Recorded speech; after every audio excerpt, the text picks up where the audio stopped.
일평균 800만 명, 23개 노선, 총 1000km. 런던, 파리, 뉴욕의 지하철 전문가들은 말했죠. 이 규모에서 정시율 99%는 절대 불가능하다. 그런데 2024년 베를린 도시계획연구소 소장이 서울에 도착한 순간 그는 자신의 보고서 첫 장을 찢어버렸습니다. 이건 교통이 아니라 문화다. 전 세계를 경악시킨 한국 지하철의 비밀. 지금부터 시작합니다. 제 이름은 마르쿠스 슈미트입니다. 베를린 도시계획연구소 소장이죠. 27년간 유럽 12개 도시의 대중교통 시스템을 설계했어요. 런던 지하철 현대화 프로젝트 자문, 파리 메트로 확장 계획 책임자. 제 명함엔 이런 문구가 박혀 있습니다. 도시는 150년의 경험으로 완성된다. 그게 제 신념이었죠.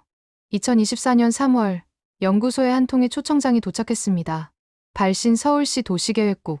내용 서울 지하철 시스템 평가 및 자문 요청. 저는 비웃었어요. 한국. 지하철이 뭐 대단하다고? 동료 한나가 물었습니다. 마르쿠스, 서울 지하철 정시율 99%라던데요. 숫자 조작이겠지. 아시아 도시들은 원래 통계를 예쁘게 포장하잖아. 제 머릿속엔 이미 결론이 나 있었습니다. 베를린 지하철은 하루 150만 명을 운송합니다. 130년 역사, 10개 노선, 173개 역. 유럽 최고의 시스템이죠. 물론 지연은 잦아요. 겨울엔 난방이 고장나고 여름엔 냉방이 멈춥니다. 하지만 그게 진짜 도시라고 생각했어요. 복잡하고 불안전하고 인간적인 것. 서울은 뭐가 다르겠어? 빠르다고 해봤자 사람 없는 밤 시간대 통계일 거야. 동료들도 동의했습니다. 아시아 도시들은 효율만 따지잖아요. 사람은 안중에도 없고. 저도 고개를 끄덕였죠. 출국 전날 밤, 저는 서울 지하철 자료를 대충 훑었습니다. 23개 노선, 700개 역, 일평균 800만 명. 베를린보다 5배 큰데. 그래도 크기가 전부는 아닙니다. 중요한 건 질이니까요. 정시율 99%, 환승 평균 3분, 사고율 0.01%. 이건 불가능한 숫자야. 뭔가 속임수가 있을 거야. 저는 노트북을 덮었습니다. 인천공항에 도착했을 때 이미 편견은 완성되어 있었어요. 공항철도를 타고 서울역으로 향했습니다. 깨끗하긴 한데 너무 깨끗했어요. 인위적이야. 사람 냄새가 없어. 창밖으론 고층 아파트들이 끝없이 이어졌습니다. 똑같은 건물, 똑같은 구조. 역시 효율만 생각하는 나라군. 저는 팔짱을 꼈습니다. 서울역에 내렸습니다. 오후 6시. 퇴근 시간. 자, 이제 혼란을 보여주지. 제 예상은 이랬어요. 사람들이 밀치고, 소리 지르고, 줄도 안 서고. 베를린처럼요. 하지만 지하철 입구는 조용했습니다. 수백 명이 움직이는데 소음이 없었어요. 뭐지? 저는 멈춰 섰습니다. 사람들은 두 줄로 정렬해서 에스컬레이터를 탔어요. 왼쪽은 서 있는 사람, 오른쪽은 걷는 사람. 누가 시킨 것도 아닌데, 안내 방송도 없는데. 이상한데? 개찰구를 지나면서도 밀치는 사람이 없었습니다. 흐름이 막힘없이 이어졌죠. 이건 시스템이 좋아서가 아니야. 사람들이 말을 잇지 못했어요. 플랫폼으로 내려갔습니다. 스크린도어가 모든 역에 설치되어 있었어요. 베를린은 아직 10%도 안 되는데. 전광판에 2분 후 도착이라는 문구. 진짜 2분일까? 시계를 봤습니다. 정확히 1분 58초 후 지하철이 들어왔어요. 우연이겠지. 하지만 가슴 한구석이 불편했습니다. 지하철 문이 열렸습니다. 내리는 사람 먼저, 타는 사람 나중. 이것도 누가 시킨 게 아니에요. 모두가 당연하다는 듯 기다렸습니다. 저는 차량 안으로 들어갔죠. 손잡이를 잡으며 주변을 둘러봤어요. 노약자석 4개, 모두 비어 있었습니다. 젊은 사람들이 서 있는데도. 이건 뭐지? 제 머릿속 공식이 흔들리기 시작했습니다. 지하철이 출발했어요. 진동이 거의 없었습니다. 소음도 없었죠. 사람들은 휴대폰을 보거나 책을 읽거나 눈을 감고 있었어요. 대화하는 사람도 속삭이듯 조용했습니다. 베를린이었다면 지금쯤 술 취한 사람 고함, 음악 틀어놓은 청소년, 싸우는 커플. 그게 제가 아는 정상적인 지하철이었어요. 하지만 여긴 달랐습니다. 환승역에 도착했습니다. 3분 안에 다른 노선으로 갈아탈 수 있다는데. 불가능하지. 하지만 안내 표지판은 완벽했어요. 색깔별로 구분된 바닥 스티커, 천장의 LED 안내선. 걸을 필요도 없이 흐름이 저를 다음 플랫폼으로 데려갔습니다. 2분 47초. 어떻게? 저는 시계를 다시 봤습니다. 호텔에 도착해서 노트북을 켰어요. 보고서를 쓰려고 했죠. 하지만 손가락이 움직이지 않았습니다. 뭘 써야 하지? 제가 본 건 완벽한 시스템이 아니었어요. 완벽한 사람들이었습니다. 아니야. 하루만 본 거야. 내일 보면 뭔가 문제가 보일 거야. 저는 스스로에게 말했습니다. 하지만 가슴 한쪽이 무거웠어요. 27년간 쌓아온 확신이 단 2시간 만에 흔들리고 있었습니다. 다음 날 아침 7시. 저는 일부러 출근 시간에 맞춰 서울역으로 향했습니다. 진짜 모습은 러시아어에 나오지. 베를린의 아침 지하철은 전쟁터예요. 사람들이 밀고, 욕하고, 문에 끼이고. 지연은 기본이죠. 서울도 마찬가지일 거야. 저는 확신했습니다. 서울역 2호선 플랫폼. 엘리베이터 문이 열리는 순간 숨이 멎었어요. 세상에. 플랫폼은 사람으로 가득했습니다. 수백 명. 아니 수천 명. 하지만 소음이 없었어요. 발소리만 들렸습니다. 규칙적이고 조용한. 사람들은 두 줄로 서 있었습니다. 스크린도어 앞 정확히 표시된 승차 위치에 노란색 화살표 스티커를 따라서. 누가 강요한 것도 아닌데, 경찰도 없고 안내원도 없는데. 이건 어떻게 가능하지? 저는 중얼거렸습니다. 옆에 서 있던 40대 남성이 저를 봤어요. 외국인이세요? 네. 독일에서 왔습니다. 아, 반갑습니다. 여기 처음이세요? 네. 그런데 왜 다들 이렇게 줄을 서 있죠? 남성이 웃었습니다. 그냥요. 원래 이래요. 원래요? 네. 그래야 빨리 탈 수 있잖아요. 너무 당연하다는 표정이었어요.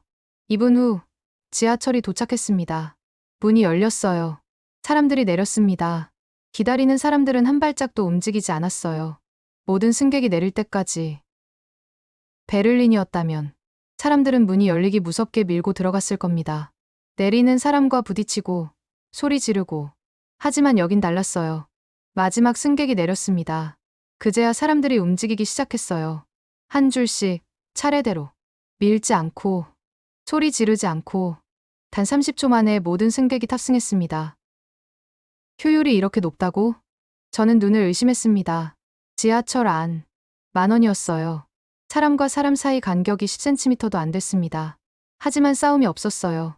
불평도 없었어요. 모두가 휴대폰을 보거나 눈을 감고 있었습니다. 벨소리는 단 한 번도 들리지 않았어요. 모두 진동 모드. 이건 규칙인가요? 옆 남성에게 물었습니다. 아니요. 그냥 예의죠. 예의? 네. 다른 사람 방해하면 안 되잖아요. 그는 다시 휴대폰을 봤습니다. 시청역 환승. 1호선에서 2호선으로. 안내판을 따라 걸었어요. 복잡한 환승 구조인데도 사람들은 막힘없이 움직였습니다. 양방향으로 흐르는 인파. 하지만 부딪히는 사람이 없었어요. 어떻게?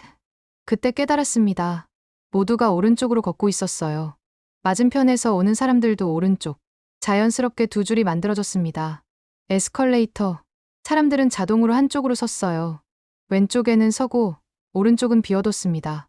급한 사람들이 걸어 올라갈 수 있도록. 베를린은 표지판이 있어도 안 지키는데. 저는 한숨을 쉬었습니다. 아니, 감탄을 했습니다. 강남역. 서울에서 가장 복잡한 역이라고 들었어요. 하루 20만 명이 이용한다고. 여기선 혼란이 있을 거야. 하지만 플랫폼은 질서정연했습니다. 수백 명이 동시에 움직이는데도 모두가 자기 방향을 알고 있는 것처럼. 바닥에 화살표를 따라, 천장의 안내선을 따라 한 여성이 유모차를 끌고 있었어요. 좁은 통로인데도 사람들이 자연스럽게 비켜줬습니다. 말 한마디 없이 눈빛만으로 여성이 고개를 숙였습니다. 감사합니다. 사람들도 고개를 끄덕였어요. 저는 그 장면을 멍하니 바라봤습니다. 노약자석. 네 자리 모두 비어 있었습니다. 10,000원 지하철인데도 젊은 사람들이 손잡이를 잡고 서 있었어요. 왜 안 앉으세요? 한 20대 여성에게 물었습니다. 저 자리는 노약자석이잖아요. 하지만 노약자가 없는데요. 그래도요. 다음 역에서 오실 수도 있잖아요. 그녀는 당연하다는 표정이었습니다. 다음 역에서 70대 할머니가 타셨어요. 즉시 한 남성이 자리를 안내했습니다. 여기 앉으세요. 할머니가 앉자 남성은 다시 손잡이를 잡았어요. 아무렇지 않게 저는 그 모습을 보며 생각했습니다. 이건 시스템의 문제가 아니야. 오전 9시. 저는 3시간 동안 5개 노선을 탔습니다. 1호선, 2호선, 3호선, 4호선. 5호선. 모든 노선이 똑같았어요. 정시 운행, 조용한 승객, 질서정연한 탑승. 단 한 번도 지연이 없었습니다. 단 한 번도 싸움이 없었어요. 이건 불가능해. 하루 800만 명이 이용하는데. 하지만 제 눈앞에 현실이었습니다. 카페에 앉아 노트북을 켰어요. 보고서를 작성하려고. 하지만 첫 문장부터 막혔습니다. 서울의 지하철은 뭐라고 써야 할까요? 효율적. 너무 부족해요. 깨끗. 그것도 아니에요. 빠른. 그것도 전부가 아닙니다. 저는 키보드에서 손을 떼었어요. 창밖을 봤습니다. 사람들이 지하철역으로 들어가고 나왔어요. 모두가 자기 길을 알고 있는 것처럼. 서두르지 않지만 흐름은 빨랐습니다.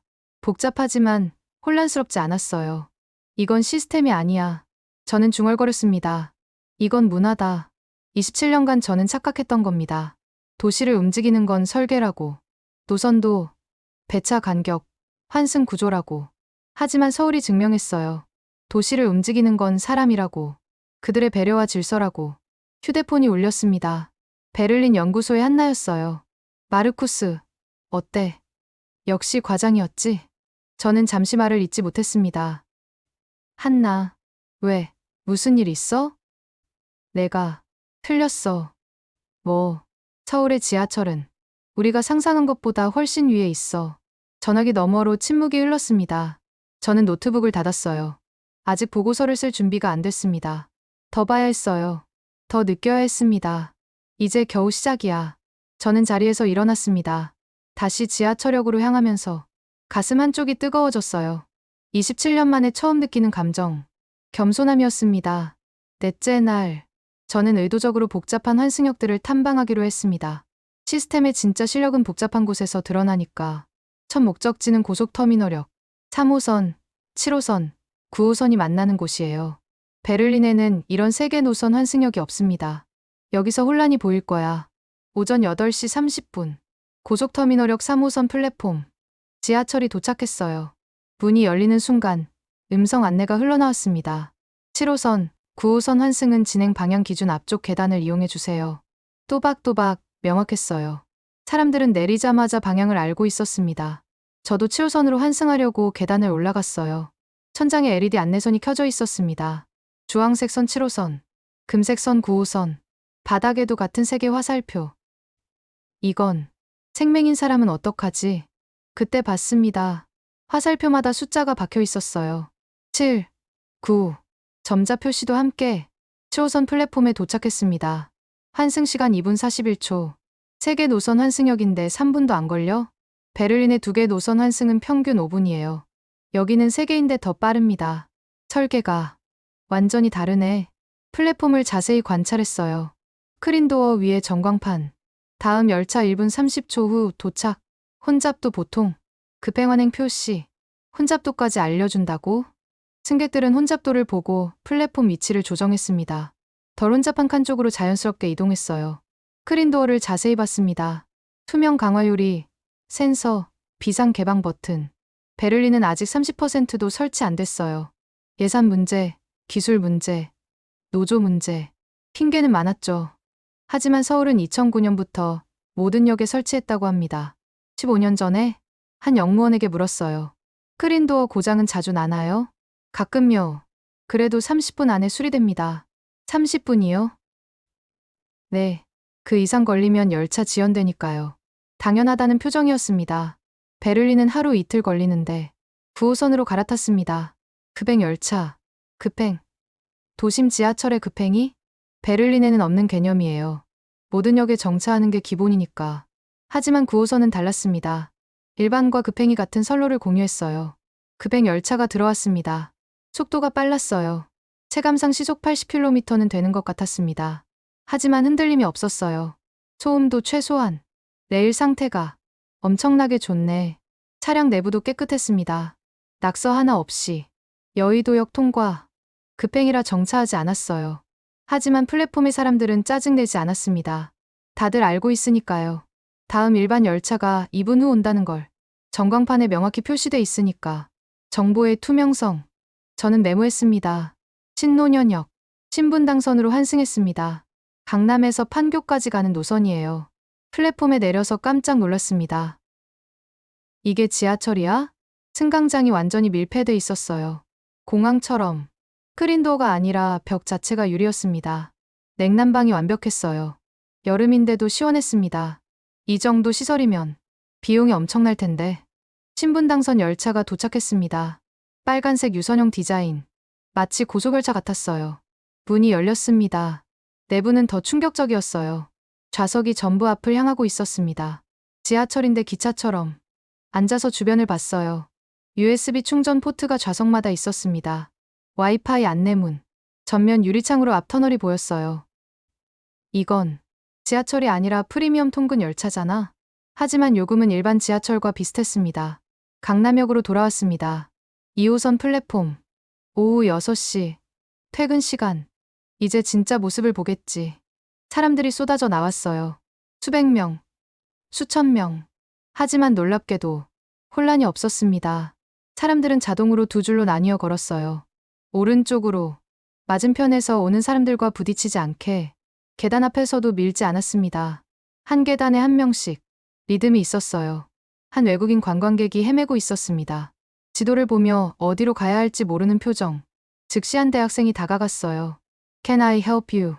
Oh, yes. I need to go to Hongdae. 아, line 2점 this way. Follow me. 대학생은 관광객을 2호선 플랫폼까지 안내했습니다. 당연하다는 듯이. 저는 그 모습을 보며 고개를 저었어요. 베를린이었다면? 누군가 도와줬을까요? 아마 못 본 척했을 겁니다. 내일 아니야. 그게 유럽의 기본 태도니까요. 하지만 여기는 달랐습니다. 잠시력. 2호선과 8호선 환승역. 롯데월드가 있어서 관광객이 많다고 들었어요.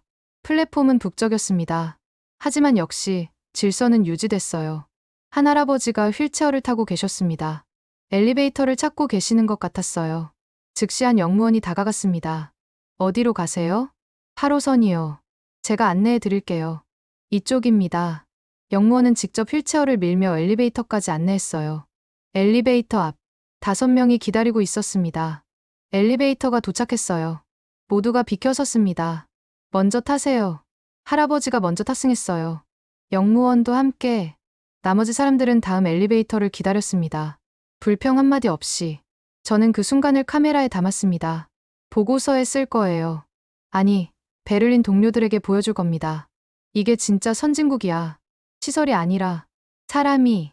저녁 8시. 하루 종일 12개 역을 돌아다녔어요. 6개 노선을 탔습니다. 단 한 번도 지연이 없었어요. 단 한 번도 혼란이 없었습니다. 모든 환승이 3분 이내였어요. 모든 안내가 명확했습니다. 호텔로 돌아오는 길. 택시 기사에게 물었습니다. 서울 사람들은 왜 이렇게 질서를 잘 지켜요?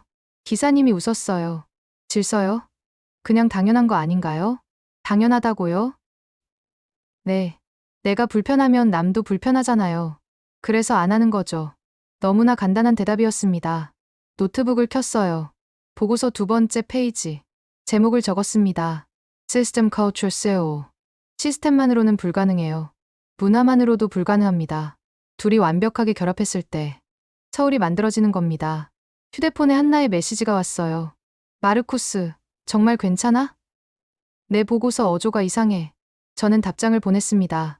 한나, 나는 지금 내 27년 경력을 다시 쓰고 있어. 무슨 말이야? 우리가 배워야 할 게 많아. 아주 많이. 창밖을 봤습니다. 서울의 밤. 지하철역마다 불이 켜져 있었어요. 24시간 움직이는 도시의 신경망. 이건 교통이 아니야. 저는 중얼거렸습니다. 이건 도시의 심장이야. 그리고 그 심장은 사람들의 배려로 뛰고 있었습니다. 일주일째, 저는 서울 지하철을 시스템이 아니라 도시로 보기 시작했습니다. 노선도는 단순한 교통망이 아니야. 이건 서울이라는 도시의 설계도였어요. 강남역, 출구가 12개입니다. 각 출구마다 완전히 다른 세계가 펼쳐져 있었어요. 한 번 출구, 강남역 지하상가. 3번 출구, 신논현역 방향, 오피스 밀집 지역. 10번 출구, 신사동 가로수길 방향. 출구 하나가 상권을 결정하네. 강남역 지하상가로 내려갔습니다. 양쪽으로 끝없이 이어진 상점들. 옷가게, 화장품 가게, 카페, 식당. 모두가 지하에 있었어요. 하지만 어둡지 않았습니다. 밝은 LED 조명, 깨끗한 바닥, 쾌적한 온도. 지하인데 백화점 같아. 한 카페 사장님께 물었어요. 여기서 장사 잘 되세요? 그럼요. 하루 유동인구가 몇만 명인데요. 비가 와도요? 비 올 때가 더 좋죠. 다들 지하로 오니까. 사장님이 웃었습니다. 강남역 지하상가는 그 자체가 하나의 도시예요. 신논현역으로 걸어갔어요. 지하로 연결돼 있었습니다. 약 500m. 비를 맞지 않고 이동할 수 있었어요. 지하 네트워크가 이렇게 넓다고? 베를린은 지하철역이 그냥 역이에요. 타고 내리는 곳. 하지만 서울은 달랐습니다. 지하철역이 생활공간이었어요. 홍대 입구역, 2호선과 경의중앙선, 공항철도가 만나는 곳. 출구를 나서자 젊음의 거리가 펼쳐졌습니다. 클럽, 라이브 카페, 술집, 음식점. 모두 역 반경 500m 안에 밀집돼 있었어요. 역을 중심으로 문화가 형성됐네. 한 대학생에게 물었습니다. 여기 자주 와요? 네. 주말마다요. 멀리서 오나요? 아니요. 지하철로 30분이면 와요. 어디서요? 노원이요. 7호선 타고 건대 환승해서 2호선 타면 돼요. 너무 당연하다는 표정이었습니다. 지도를 펼쳤어요. 노원에서 홍대까지 직선거리 약 20km. 베를린이었다면 1시간 넘게 걸렸을 겁니다. 환승도 복잡하고. 하지만 서울은 30분. 지하철이 거리를 없앴네. 이태원역, 6호선. 출구를 나서니 완전히 다른 분위기였어요. 외국인이 많고 이국적인 식당들. 터키, 태국, 인도, 멕시코 음식점. 이건 다국적 문화 거리잖아? 모두 지하철역 주변에 모여 있었습니다. 한 터키 식당 주인에게 물었어요. 왜 이태원에 가게를 내셨어요? 6호선이 있잖아요. 그게 중요한가요? 당연하죠. 손님들이 어디서든 올 수 있으니까요. 그는 지하철 노선도를 가리켰습니다. 6호선은 서울을 세로로 가로지르거든요. 강북에서 강남까지. 여의도역, 5호선, 9호선 환승역. 출구를 나서니 고층 빌딩들이 즐비했어요. 증권사, 은행, 방송국. 모두 역 반경 1km 안에. 업무 지구가 역 중심으로 설계됐네. 점심시간. 수천 명의 직장인이 쏟아져 나왔습니다. 하지만 모두 역 주변 식당으로 향했어요. 15분 안에 식사하고 돌아갈 수 있으니까. 효율성이 극대화돼 있어. 지하철이 도시의 리듬을 만들고 있었습니다. 목동역, 5호선, 주거 지역이었어요. 역 주변으로 대형 아파트 단지들. 그리고 학원가. 왜 학원이 역 앞에 모여 있지? 한 학부모에게 물었습니다. 아이가 학원 다녀요? 네. 저기 수학학원이랑 영어학원. 집에서 멀어요? 아니요. 지하철로 2정거장이에요. 아이 혼자 다녀요? 네. 중학생이니까요. 지하철 안전하잖아요. 당연하다는 표정. 베를린이었다면 불가능한 일이에요. 부모가 직접 데려다 줘야 하니까. 대중교통이 안전하지 않으니까. 하지만 서울은 달랐습니다. 중학생이 혼자 지하철 타고 학원 다니는 게 일상. 신뢰가 쌓여있네. 분당선을 탔습니다. 강남에서 판교, 정자까지 가는 노선. 창밖으로 아파트, 또 아파트. 끝없이 이어졌어요. 이 모든 게 지하철 덕분이구나. 판교역, IT 기업들의 본사가 모여 있었어요. 네이버, 카카오, 게임사들. 왜 판교에 모였을까? 답은 간단했습니다. 신분당선 덕분. 강남까지 15분. 서울 어디든 1시간 안에 도달 가능. 지하철이 산업 지도를 바꿨네. 노선도를 다시 펼쳤어요. 1호선부터 9호선, 그리고 신분당선, 경의중앙선, 공항철도까지. 거미줄처럼 얽혀 있었습니다. 하지만 무작위가 아니었어요. 1호선 서울의 남북축, 인천부터 의정부까지. 2호선 순환선, 서울의 허리. 3호선 강북과 강남을 연결. 4호선 서울을 세로로 관통. 5호선 서울 서쪽에서 동쪽으로. 각 노선마다 역할이 있어. 9호선은 가장 흥미로웠어요.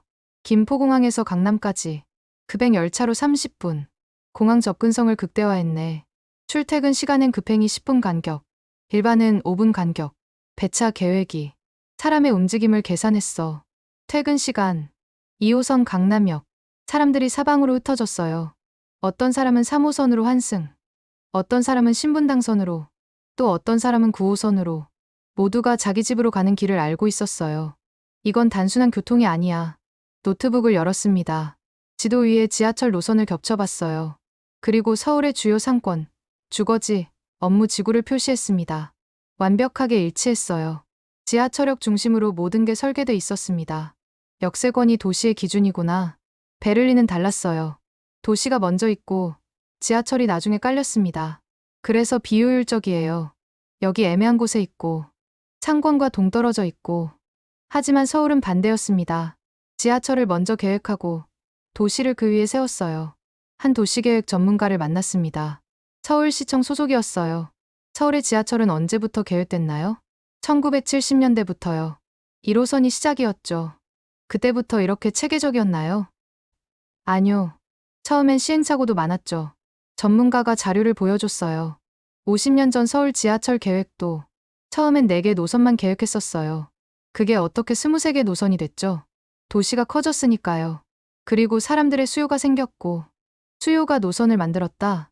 정확히는 수요를 예측하고 노선을 깔았죠. 미리요? 네. 강남 개발할 때 2호선 먼저 깔았어요. 사람도 없는데요. 그래서 강남이 발전한 겁니다. 지하철이 있으니까. 저는 숨이 막혔어요. 지하철이 도시를 키운 거군요. 네. 교통이 아니라 도시계획의 도구였던 거죠. 밤 11시. 마지막 지하철을 탔습니다. 2호선. 차량 안은 여전히 사람들로 가득했어요. 퇴근하는 직장인, 학원 끝난 학생, 약속 마친 연인들. 모두 지하철로 집에 갑니다. 안전하게, 빠르게, 편안하게. 창밖으로 터널이 지나갔어요. 어둠 속에서 불빛들이 반짝였습니다. 역, 또 역, 또 역. 끝없이 이어진 서울의 신경망. 이건 교통이 아니야. 저는 중얼거렸습니다. 이건 도시의 혈관이야. 그리고 깨달았습니다. 서울은 지하철로 숨쉬고 있었어요. 아침마다 사람들을 직장으로 보내고, 저녁마다 사람들을 집으로 데려오고, 밤에도 멈추지 않고 움직이면서 도시를 살아있게 만들고 있었습니다. 호텔에 도착해서 보고서를 썼어요. 서울의 지하철은 교통수단이 아니다. 도시를 설계하는 도구다. 사람들의 생활 패턴을 읽고 그에 맞춰 움직인다. 이것이 진짜 스마트 시티다. 한나에게 메시지를 보냈습니다. 우리가 배워야 할 건 기술이 아니야. 도시를 바라보는 관점이야. 서울은 지하철을 중심으로 도시를 세웠어. 우리는 도시에 지하철을 끼워 맞추고 있고 창밖을 봤습니다. 새벽 1시인데도 지하철역 불빛이 켜져 있었어요. 마지막 열차가 지나가고 있었습니다. 내일 또 시작되겠지. 아침 5시 30분, 첫 차부터 서울의 하루가 지하철과 함께 열흘째 되던 날, 서울에 폭우가 쏟아졌습니다. 시간당 100mm. 이 정도면 지하철 멈추겠네. 베를린은 폭우만 와도 마비됩니다. 침수, 전기 고장, 신호 오류. 오늘은 혼란을 보겠군. 오전 10시. 2호선 신림역에서 지하철을 기다렸어요. 전광판에 열차 지연 표시. 역시 시작됐어. 하지만 주변 사람들은 침착했습니다. 짜증내는 사람이 없었어요. 휴대폰만 보고 있었습니다. 갑자기 안내 방송이 흘러나왔어요. 승객 여러분께 안내 말씀드립니다. 신대방 구간 침수로 인해 2호선 일부 구간 운행이 중단됩니다. 대리역부터 신도림역 구간은 우회 운행합니다. 불편을 드려 죄송합니다. 명확했습니다. 어디가 문제인지, 어떻게 우회하는지. 사람들이 움직이기 시작했어요. 일부는 그대로 기다렸고, 일부는 다른 노선으로 향했습니다. 패닉은 없었어요. 뭐지? 다들 너무 침착한데? 한 직장인에게 물었습니다. 걱정 안 하세요? 뭐려? 금방 해결될 텐데. 금방이요? 네. 보통 30분이면 돼요. 30분. 베를린은 반나절 걸립니다. 최악의 경우 하루 종일. 설마. 저는 시계를 봤어요. 오전 10시 7분. 휴대폰에 알림이 왔습니다. 서울 지하철 공식 앱이었어요. 자동으로 설치했던 거예요. 알림 내용. 2호선 신대방 구간 운행 중단. 예상 복구 시간 40분. 대체 경로 7호선 이용 권장. 지도와 함께 대체 경로가 표시됐습니다. 실시간으로 알려준다고?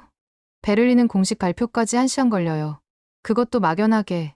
일부 구간 지연. 어디가 문제인지도 모르고. 언제 복구될지도 모르고. 하지만 서울은 달랐습니다. 7호선으로 이동했어요. 플랫폼에 사람이 평소보다 많았습니다. 2호선에서 넘어온 승객들. 하지만 혼잡하지 않았어요. 역무원들이 배치돼 있었습니다. 대체 경로 이용하시는 분들, 이쪽으로 오세요. 안내가 즉각 시작됐습니다. 7호선 열차가 도착했어요. 평소보다 배차 간격이 짧았습니다. 배차를 늘렸네. 한 역무원에게 물었습니다. 네. 2호선 우회 승객 때문에요. 언제 결정된 건가요? 10분 전이요. 상황실에서 지시 내려왔어요. 10분 만에 배차 계획 변경. 지하철 안. 사람들은 여전히 조용했어요. 불평하는 사람이 없었습니다. 오히려 서로 자리를 양보했어요. 비 오는데 고생 많으세요. 한 승객이 젖은 옷의 학생에게 말했습니다. 괜찮아요. 금방 마를 거예요. 학생이 웃었어요. 건대입구역에서 2호선으로 환승했습니다. 혹시 복구됐나 확인하려고. 플랫폼에 안내문이 붙어 있었어요. 신대방 구간 복구 작업 중. 예상 완료 시간 10시 40분. 현재 진행률 60%. 진행률까지 표시돼 있었습니다. 진행률을? 베를린에서는 상상도 못할 일이에요. 승객에게 이렇게 상세한 정보를 주다니. 투명성이 완전히 다르네. 저는 사진을 찍었습니다. 10시 38분. 휴대폰에 또 알림. 2호선 신대방 구간 복구 완료. 정상 운행 재개. 이용에 불편을 드려 죄송합니다. 정확히 31분 만이었어요. 예상 시간 40분보다 9분 빨랐습니다. 플랫폼으로 내려갔어요. 사람들이 다시 2호선으로 모였습니다. 하지만 혼잡하지 않았어요. 7호선 이용하던 사람들이 천천히 돌아왔으니까 분산이 자연스러웠습니다. 계획된 것처럼 움직이네. 2호선 열차가 들어왔어요. 정시, 지연 없이, 마치 아무 일도 없었던 것처럼. 저는 탑승했습니다. 신대방역을 지날 때 창밖을 봤어요. 작업자들이 철수하고 있었습니다. 노란 조끼, 장비들. 물은 이미 빠져 있었어요. 30분 만에 침수를 해결했다고? 베를린은 펌프 가동하는 데만 1시간 걸립니다. 한 작업자가 무전기로 통화하고 있었어요. 신대방 복구 완료. 이상 없음. 다음 점검은 저녁 6시. 네, 알겠습니다. 체계적이었습니다. 복구만 하고 끝이 아니에요. 추가 점검까지 계획돼 있었습니다. 점심시간. 서울시청 관계자를 만났습니다. 오늘 상황에 대해 물었어요. 어떻게 30분 만에 복구했나요? 실시간 모니터링 시스템이 있어요. 모니터링이요? 네. 모든 구간의 수위, 전기, 신호를 24시간 감시합니다. 그는 모니터를 보여줬어요. 서울 지하철 전체가 화면에 표시돼 있었습니다. 각 구간마다 색깔 표시. 초록색 정상, 노란색 주의, 빨간색 경고. 오늘 아침 신대방이 노란색으로 바뀌었어요. 침수되기 전에요? 네. 10분 전에 감지했죠. 그래서 바로 작업팀을 투입했고, 펌프, 전기팀, 신호팀, 역할별로 나눠서 동시에 투입했어요. 그래서 30분이면 끝난 겁니다. 저는 숨을 삼켰어요. 예방이 아니라 예측을 하는 거군요. 정확합니다. 베를린은요? 제가 물었습니다. 문제가 생긴 후에 대응해요. 그러니까 시간이 오래 걸리죠. 여기는 문제가 생기기 전에 대응합니다. 관계자가 고개를 끄덕였어요. 그게 차이입니다. 오후 2시. 다시 지하철을 탔어요. 아침에 혼란한 흔적도 없었습니다. 모든 게 정상으로 돌아왔어요. 사람들도 평소처럼. 이게 정상이구나. 한 할머니가 옆에 앉으셨어요. 아침에 비 많이 왔죠? 네. 그러셨어요. 그래도 지하철은 잘 다니네요. 조금 지연됐다가 금방 복구됐어요. 그럼 됐지 뭐. 고맙죠. 당연하다는 표정이었습니다. 당연함. 그게 진짜 선진국입니다. 위기 상황에서도 시스템이 작동하고 사람들이 침착하게 대응하고 30분 만에 정상으로 돌아오는 것. 이게 신뢰구나. 노트북을 열었어요. 보고서에 새로운 챕터를 추가했습니다. 위기 대응 능력. 서울 지하철의 진짜 실력은 평상시가 아니라 비상시에 드러난다. 예측, 대응, 복구, 점검. 모든 과정이 30분 안에 완료된다. 이것이 시스템의 완성도다. 베를린이었다면? 오늘 같은 폭우면 하루 종일 마비됐을 겁니다. 사람들은 택시를 잡으려 아우성치고, 도로는 차로 막히고, 뉴스는 교통대란을 보도하고, 우리는 너무 뒤처져 있어. 창밖을 봤습니다. 비는 여전히 내리고 있었어요. 하지만 지하철은 멈추지 않았습니다. 정확히, 조용히, 안전하게. 서울의 심장은 계속 뛰고 있었습니다. 비가 오든, 눈이 오든, 멈추지 않고. 2주째 금요일, 오후 6시. 제가 가장 보고 싶었던 순간이었습니다. 퇴근 시간 러시아워. 베를린의 지옥철. 서울은 과연 어떨까요? 강남역 2호선 플랫폼. 사람들이 쏟아져 나왔어요. 직장인, 학생, 쇼핑객. 수백 명이 동시에 움직였습니다. 이제 진짜 모습을 보겠지. 저는 플랫폼 한가운데 섰어요. 지하철이 도착했습니다. 문이 열렸어요. 사람들이 내렸습니다. 기다리는 사람들은 양옆으로 비켜섰어요. 2주 동안 봐왔지만 여전히 놀라웠습니다. 금요일 저녁인데 모든 승객이 내린 후 탑승이 시작됐어요. 하지만 밀지 않았습니다.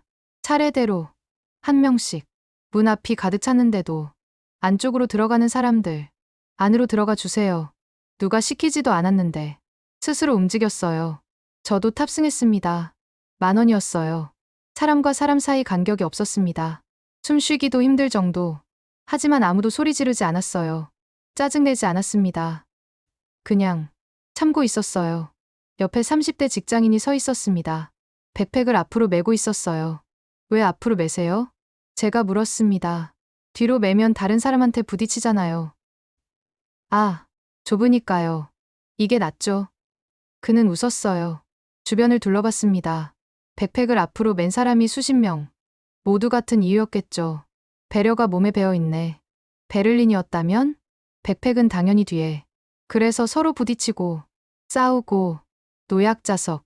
네 자리 모두 비어 있었습니다. 10,000원인데 사람들이 손잡이를 잡고 흔들리는데 그 자리는 비어 있었어요. 금요일 저녁에도 저는 감탄했습니다. 역삼역. 문이 열렸어요. 한 할머니가 지팡이를 짚고 타셨습니다. 즉시 한 대학생이 일어났어요. 할머니, 여기 앉으세요. 아이고, 고마워라. 할머니가 앉으셨어요. 대학생은 손잡이를 잡았습니다. 다시 휴대폰을 봤어요. 당연하다는 듯이. 설릉역. 70대 할아버지가 타셨어요. 이번엔 40대 여성이 자리를 양보했습니다. 앉으세요. 괜찮습니다. 아니에요. 앉으세요. 할아버지가 앉으셨어요. 감사합니다. 아니에요. 여성은 미소 지었어요. 저는 그 순간을 봤습니다. 주변 사람들의 표정. 아무도 놀라지 않았어요. 아무도 칭찬하지 않았습니다. 왜냐하면 너무 당연한 일이니까. 이게 문화구나. 지하철이 흔들렸어요. 사람들이 한쪽으로 쏠렸습니다. 하지만 욕설이 없었어요. 죄송합니다. 괜찮아요. 부딪힌 사람들끼리 미소 지었습니다. 휴대폰. 모든 사람이 보고 있었어요. 하지만 벨소리는 단 한 번도 들리지 않았습니다. 모두 진동 모드. 통화하는 사람도 없었어요. 여보세요? 그런 소리 하나 없었습니다. 한 고등학생이 통화를 받으려다 멈췄어요. 화면을 봤습니다. 문자를 보냈어요. 지하철이라 통화 못해. 나중에 할게. 전화를 안 받네. 저는 속으로 중얼거렸습니다. 다른 사람 때문에. 베를린이었다면? 통화는 기본이에요. 큰 소리로. 나야. 지금 지하철, 뭐. 크게 말해. 음악 틀어놓는 사람도 있고, 싸우는 커플도 있고, 하지만 여기는 도서관처럼 조용했습니다. 잠시력. 환승역이라 더 많은 사람이 탔어요. 더 좁아졌습니다. 저는 벽에 붙어 섰어요. 숨 쉬기도 힘들었습니다. 이건 너무 심한데. 그때 한 남성이 말했어요. 죄송합니다. 잠깐만 비켜주세요. 사람들이 비켜줬습니다. 남성이 문 쪽으로 이동했어요. 감사합니다. 아무도 짜증내지 않았습니다. 당연하다는 듯. 건대 입구역. 한 여성이 큰 쇼핑백을 들고 있었어요. 무거워 보였습니다. 옆 남성이 물었어요. 제가 들어드릴까요? 아, 괜찮아요. 문까지만요. 무거워 보여서요. 감사합니다. 남성이 쇼핑백을 들어줬어요. 문이 열릴 때까지 저는 그 모습을 봤습니다. 서로 모르는 사람인데 도와주고 감사하고 이게 당연한 거구나. 여기선. 베를린에서는 상상도 못할 일이에요. 남의 일은 남의 일. 내 일만 신경 쓰면 돼. 그게 유럽의 상식이니까. 왕십리역. 2호선에서 5호선으로 환승했어요. 더 많은 사람들. 더 좁은 공간. 하지만 여전히 질서는 유지됐습니다. 한 젊은 엄마가 유모차를 끌고 있었어요. 아기가 울고 있었습니다. 으앙, 으앙. 엄마가 당황했어요. 미안해요, 미안해요. 주변 사람들에게 사과했습니다. 옆 할머니가 말했어요. 괜찮아요. 아기가 우는 게 당연하죠. 죄송해요. 아니에요. 우리도 다 그렇게 컸어요. 할머니가 미소 지었습니다. 다른 사람들도 고개를 끄덕였어요. 아무도 불평하지 않았습니다. 아기가 계속 울었어요. 하지만 엄마는 더 이상 사과하지 않았습니다. 주변의 따뜻한 시선을 느꼈으니까. 여기선 엄마가 미안해할 필요가 없구나. 저는 깨달았습니다. 광화문역. 저는 내렸어요. 1시간 동안 지하철을 탔습니다. 가장 혼잡한 시간, 가장 복잡한 노선. 하지만 단 한 번도 싸움을 보지 못했어요. 욕설을 듣지 못했습니다. 플랫폼에 서서 지하철을 봤어요. 문이 닫히고, 출발하고, 또 다음 열차가 왔습니다. 2분 간격으로 끝없이 이어지는 흐름. 이게 서울이구나. 카페에 앉았어요. 노트북을 켰습니다. 보고서를 쓰려고. 하지만 손이 떨렸어요. 감동 때문인지, 부끄러움 때문인지. 제목을 적었습니다. 한국 지하철은 기술이 아니라 사회적 합의의 결과다. 그리고 첫 문장. 시민이 도시의 질서를 지킨다.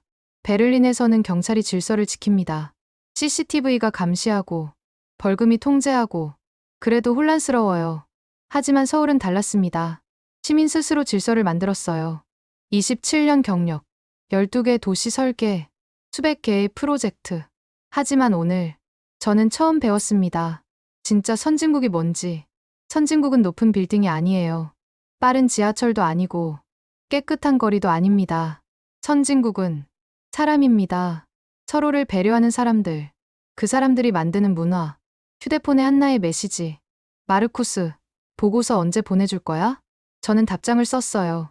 한나, 이번 보고서는 우리 연구소 전체가 읽어야 해. 왜? 우리가 배워야 할 게 너무 많아. 기술 말이야? 아니, 사람. 창밖을 봤습니다. 지하철역으로 사람들이 들어가고 나왔어요. 퇴근 시간인데도 서두르지 않았습니다. 흐름을 따라 자연스럽게 빠르지만 여유롭네. 그 균형. 그게 서울이었습니다. 노트북 화면을 봤어요. 보고서 제목이 빛나고 있었습니다. 한국 지하철은 기술이 아니라 사회적 합의의 결과다. 맞는 말이에요. 하지만 부족했습니다. 제목을 수정했어요. 서울 지하철 기술과 문화의 완벽한 결합. 그리고 우리가 배워야 할 시민의식. 이제야 완성된 것 같았습니다. 마지막 날. 호텔 방에서 보고서를 마무리했습니다.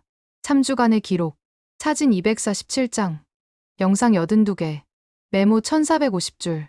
이제 정리할 시간이야. 노트북 화면에 빈 페이지. 서울 지하철 시스템 평가 보고서. 베를린 도시계획연구소. 작성 마르쿠스 슈미트 소장. 손가락이 키보드 위에 멈췄어요. 첫 문장을 뭐라고 쓰지? 3주 전에 저라면 서울 지하철은 효율적이나 인간미가 부족하다. 이렇게 썼을 겁니다. 하지만 지금은 완전히 달랐어요. 첫 문장을 적었습니다. 한국의 지하철은 기술이 아니라 사회적 합의의 결과다. 손가락이 멈추지 않았어요. 서울은 빠르지만 그 안에 사람들은 여유로웠다. 그 균형이 진짜 문명이었다. 계속 썼습니다. 27년간 나는 착각했다. 도시를 움직이는 건 설계가 아니라 사람이라는 것을. 시스템은 도구일 뿐이다. 그것을 완성하는 건 시민의식이다. 손이 떨렸어요. 통계를 정리했습니다. 일평균 이용객 800만 명. 정시율 99.5%. 사고율 0.01%. 환승 평균 시간 2분 48초. 청결도 만족도 98%. 시민 신뢰도 96%. 숫자로는 설명이 안 돼. 사진을 열었어요. 노약자석을 비워둔 젊은이들. 백팩을 앞으로 맨 직장인들. 유모차에게 길을 비켜주는 승객들. 할머니께 자리를 양보하는 대학생. 이게 진짜 데이터야. 베를린과 비교표를 만들었습니다. 숫자가 말해주고 있었어요. 차이를. 하지만 가장 큰 차이는 숫자가 아니었습니다. 문화였어요. 베를린 개인주의. 내 권리. 내 편의. 서울 공동체. 배려. 질서. 이걸 어떻게 표로 만들지? 만들 수 없었습니다. 보고서에 새로운 섹션을 추가했어요. 기술을 넘어선 것들. 1점 시민들은 누가 시키지 않아도 줄을 선다. 2점 노약자석은 비상시를 대비해 항상 비워둔다. 3점 백팩은 앞으로 맨다. 다른 사람을 위해. 4점 휴대폰은 진동 모드. 대화는 속삭이듯. 5점 급한 사람에게 길을 비켜준다. 당연하게. 이것은 규칙이 아니다. 법으로 강제된 것도 아니다. CCTV가 감시하는 것도 아니다. 그냥 당연한 것이다. 한국 사람들에게는. 마지막 날 오후. 공항 가기 전 마지막 지하철을 탔습니다. 2호선. 시청역에서 을지로입구역까지. 단 한 정거장. 하지만 타고 싶었어요. 마지막으로 플랫폼에 섰습니다. 사람들이 두 줄로 서 있었어요. 3주 전에는 이상했던 풍경. 이제는 아름다워 보였습니다. 이게 정상이었어. 지하철이 도착했어요. 문이 열렸습니다. 내리는 사람 먼저, 타는 사람 나중. 너무나 자연스러웠어요. 안녕, 서울. 저는 속으로 말했습니다. 차량 안. 손잡이를 잡았어요. 주변을 둘러봤습니다. 이제는 익숙한 풍경. 조용히 휴대폰 보는 사람들. 책 읽는 학생. 눈 감고 있는 직장인. 모두가 자기 세계에 있지만 서로를 존중하고 있었어요. 을지로 입구역. 제가 내렸습니다. 뒤돌아봤어요. 지하철 문이 닫혔습니다. 출발했어요. 고마워. 누구에게 하는 말인지 몰랐어요. 시스템에게, 사람들에게, 아니면 서울에게. 공항철도, 김포공항행, 마지막 지하철이었습니다. 창밖으로 서울이 지나갔어요. 고층 빌딩, 한강, 아파트 단지, 그리고 지하철역, 또 지하철역. 모든 게 연결돼 있구나. 인천공항. 탑승 수속을 마쳤어요. 게이트 앞에서 노트북을 켰습니다. 보고서를 다시 읽었어요. 이걸 동료들이 믿을까? 한나에게 메시지를 보냈습니다.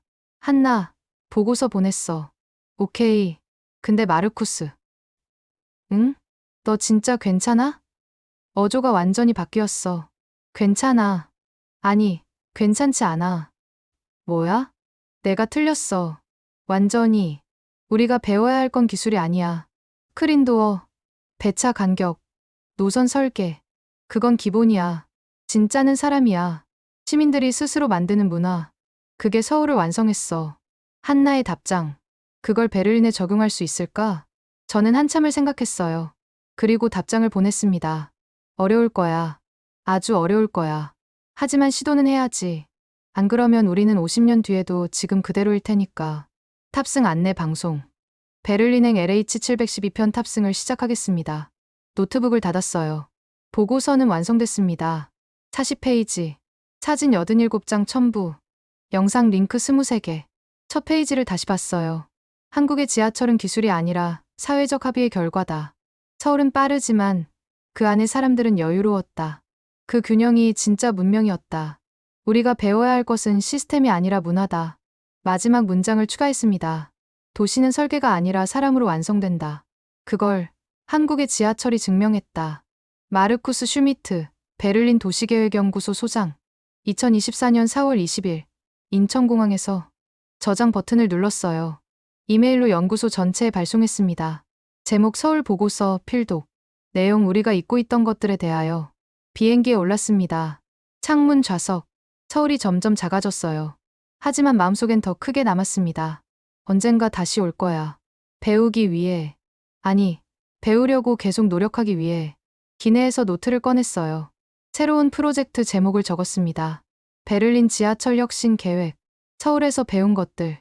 1단계 시민의식 개선 캠페인. 2단계 시스템 투명성 강화.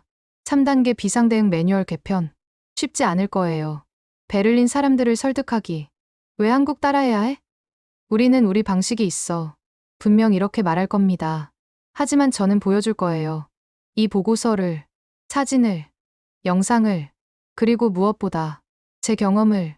27년간 나는 착각했다. 최고라고 생각했지. 하지만 서울에서 배웠다. 진짜 최고가 뭔지. 창밖의 구름을 보며 중얼거렸어요. 휴대폰의 알림. 한나였어요. 마르쿠스, 보고서 읽었어. 그래? 우리 회의 잡아야겠다. 왜? 우리가 바꿔야 할 게 너무 많아. 저는 미소 지었습니다. 한나, 이건 단순한 개선이 아니야. 혁명이야. 우리 연구소의 혁명. 베를린의 혁명. 어쩌면 유럽 전체의 혁명. 과장 아니야? 아니, 서울을 보면 알 거야. 눈을 감았어요. 서울 지하철의 풍경이 떠올랐습니다. 조용히 줄 서는 사람들. 비워진 노약자석. 앞으로 맨 백팩들. 서로를 배려하는 시선들. 그게 정상이야. 우리가 이상한 거고. 12시간 비행 끝. 베를린 도착. 입국장을 나왔어요. 유바한 표지판이 보였습니다. 베를린 지하철. 플랫폼으로 내려갔습니다. 사람들이 삼삼오오 서 있었어요. 줄도 없이. 지하철이 왔어요. 문이 열렸습니다. 사람들이 밀고 들어갔어요. 내리는 사람과 부딪히며 3주 만인데 이렇게 다르게 보이네. 예전엔 당연했던 풍경. 이제는 혼란스러워 보였습니다. 할 일이 많아. 저는 중얼거렸어요. 차량 안. 누군가 큰 소리로 통화하고 있었어요. 야, 들려? 지금 유바안이야. 음악 틀어놓은 청소년들, 노약 좌석에 앉은 젊은이들. 이게 정상이 아니었어. 연구소에 도착했습니다. 동료들이 기다리고 있었어요. 마르쿠스, 보고서 읽었어. 진짜야? 정시율 99%? 환승 3분. 사진 봤어? 저렇게 줄 서는 게 진짜야? 질문이 쏟아졌습니다. 저는 프로젝터를 켰어요. 영상을 재생했습니다. 서울 지하철의 모습.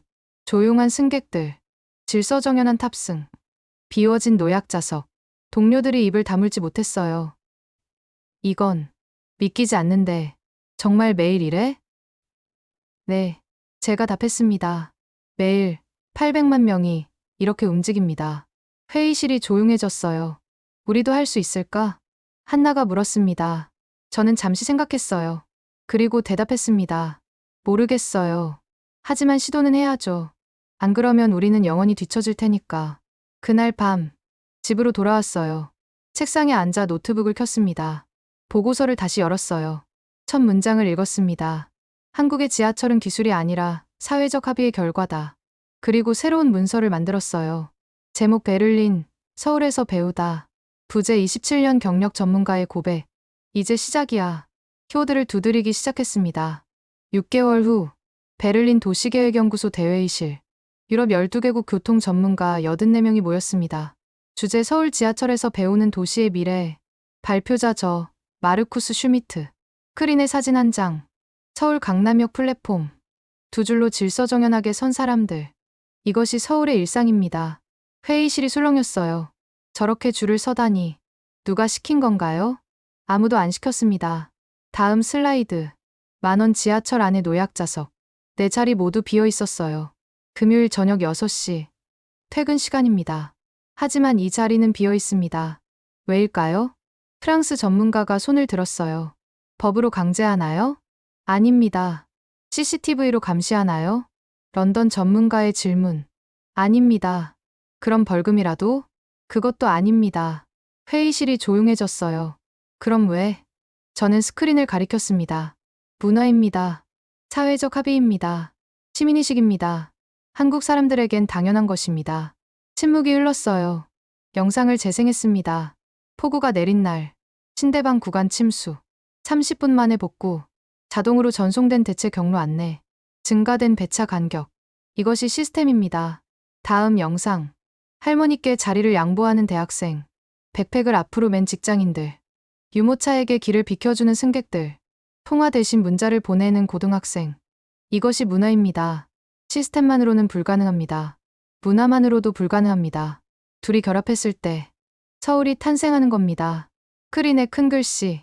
System Culture SEO. 회의 후 질문이 쏟아졌어요. 베를린에 적용할 수 있나요? 어렵지만 가능합니다. 얼마나 걸릴까요? 10년? 20년? 모르겠습니다. 하지만 시작은 해야죠. 한독일 관리가 물었어요. 구체적으로 뭘 해야 하죠? 저는 노트를 펼쳤습니다. 첫째, 시민의식 교육. 둘째, 시스템 투명성 강화. 셋째, 비상대응 매뉴얼 개편. 넷째, 그리고 가장 중요한 것, 기다림입니다. 변화는 하루아침에 오지 않습니다. 서울도 50년 걸렸어요. 우리도 시간이 필요합니다. 회의실이 고개를 끄덕였어요. 그날 저녁, 한나와 맥주를 마셨습니다. 마르쿠스, 넌 완전히 바뀌었어. 그래? 응. 예전엔 기술만 얘기했잖아. 지금은? 사람 얘기를 해. 문화 얘기를 해. 저는 웃었어요. 서울이 날 바꿨어. 3주가 27년을 뒤집었어. 내가 얼마나 오만했는지 깨달았거든. 유럽이 최고라고 생각했어. 150년 역사가 있다고. 하지만 틀렸어. 역사가 중요한 게 아니었어. 어떻게 발전하느냐가 중요한 거였어. 서울은 50년 만에 우릴 초월했어. 기술로? 아니, 사람으로. 한나가 잔을 들었어요. 서울을 위해, 서울을 위해. 1년 후, 베를린 유바안의 변화가 시작됐습니다. 시범역 5개. 대기선 표시. 여기서 기다려주세요. 안내 방송 개선. 내리시는 분 먼저 내리신 후 탑승해주세요. 처음엔 무시당했어요. 사람들은 여전히 밀고 들어갔습니다. 줄도 안 섰고.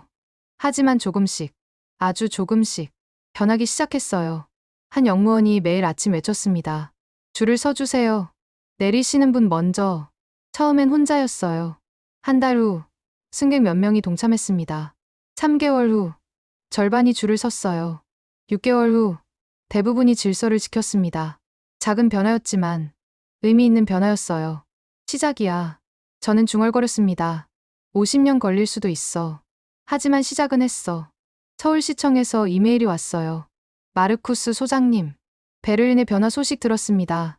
축하드립니다. 언제든 다시 방문해 주세요. 저는 답장을 썼습니다. 꼭 다시 가겠습니다. 배울 게 아직 많습니다. 책상 위에 사진 한 장. 서울 2호선 시청역. 제가 처음 놀랐던 그 장면. 두 줄로 선 사람들. 조용한 질서. 복잡함 속의 평화. 그 사진을 볼 때마다 생각합니다. 교통은 인프라가 아니야. 교통은 문화야. 도시는 설계가 아니야. 도시는 사람이야. 27년 경력의 전문가. 12개 도시 설계. 수많은 프로젝트. 하지만 진짜 배움은 서울 지하철 3주에서 왔습니다. 저는 이제 학생들에게 말해요. 건물을 설계하기 전에 사람을 봐라. 노선을 그리기 전에 문화를 읽어라. 시스템을 만들기 전에 신뢰를 쌓아라. 그것이 도시계획이다. 유럽 전역에서 변화가 시작됐어요. 파리 메트로 대기선 도입. 런던 지하철 노예학자석 캠페인. 암스테르담 환승 안내 개선. 작은 변화들.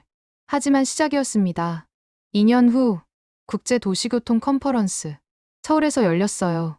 저도 초청받았습니다. 다시 왔어. 인천공항에 내리며 중얼거렸어요. 공항철도를 탔습니다. 여전히 깨끗했어요. 여전히 조용했고 여전히 정시였습니다. 변하지 않았네.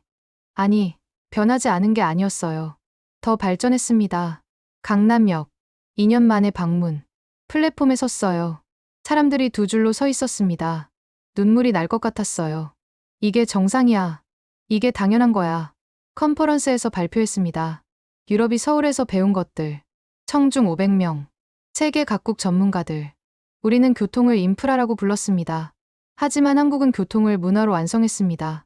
도시는 설계가 아니라 사람으로 완성됩니다. 그걸 한국의 지하철이 증명했습니다.